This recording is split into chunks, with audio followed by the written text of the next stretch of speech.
Last night, I thought, I miss that fucker. Is that true? Buongiorno! That's my cousin. Gary, I swear to God, he's my cousin. He's my second cousin. Maddie Barker, a 32-year-old resident of Montauk, New York, leads a dual life as an Uber driver and bartender. Unfortunately, her financial situation takes a turn for the worse when her car is repossessed due to her inability to pay property taxes on her inherited home. Faced with the imminent threat of bankruptcy, Maddie finds herself in a desperate situation. In a bid to save her cherished home from being lost, Maddie stumbles upon an unconventional opportunity through a Craigslist posting.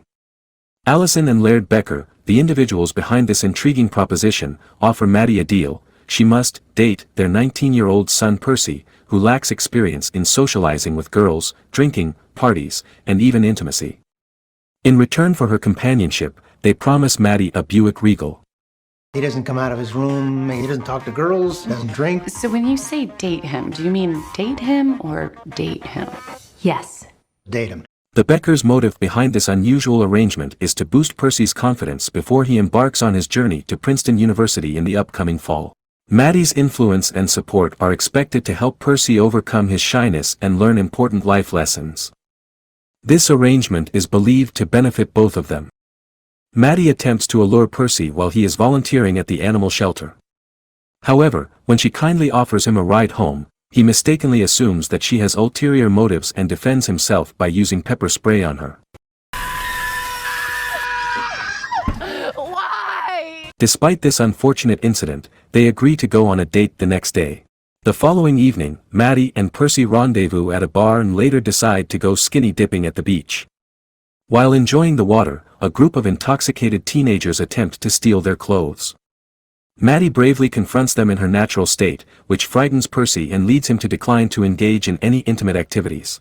Eventually, they both try to engage in a physical relationship, but Percy experiences anxiety-induced discomfort, resulting in a rash. Oh, you're a little heavy on my legs. You wanna switch? Yeah, this is good. Maddie and Percy continue to date, sharing more about themselves and forming a friendship. Both reveal that they never went to prom, so they imitate a prom night, going to a fancy dinner where Percy plays the piano.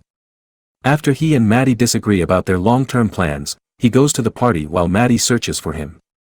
She finds him with Natalie in bed, his school friends, though nothing happens between them after he takes an ibuprofen with alcohol. Oh my God, did you fuck him? The next day, Percy tells his parents he wants to stay in Montauk with Maddie instead of going to Princeton. In a panic, his father offers her the car if she convinces him to go to Princeton University. Percy by accident hears their conversation and he knows Maddie mentioning wanting to car without having to sleep with Percy, leaving him heartbroken. The next day, he extends an invitation to Maddie to join him for dinner with his parents. However, during the dinner, he starts drinking their wine and begins to act passive-aggressively and he go outside dining room. While Maddie and his parents exchange questions about whether he was informed about the agreement. Unbeknownst to them, Percy heads out with his colleague Crispin to take the car into the woods and tamper with it. They throw a rock onto the gas pedal, causing the car to crash into a tree, which subsequently falls onto the vehicle. When Percy returns to the house, he and Maddie then decide to have sex and get it over with, but before he can even get inside her, he ends up on her thigh. He says that he knows about everything and doesn't want to see Maddie anymore. Maddie, determined to settle her debts, takes possession of the damaged car. Throughout the summer, she diligently works as an Uber driver, saving every penny she can to both repair her car and secure her home. Once she has accomplished these goals, she resumes her Uber driving.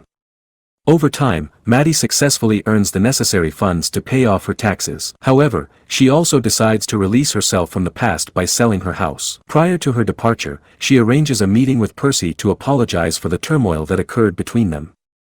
Initially resistant, Percy eventually lets go of his grievances and allows Maddie to approach him.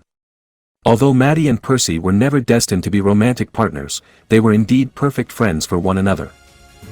Our hearts beat to the city streets. We began to feel the fire.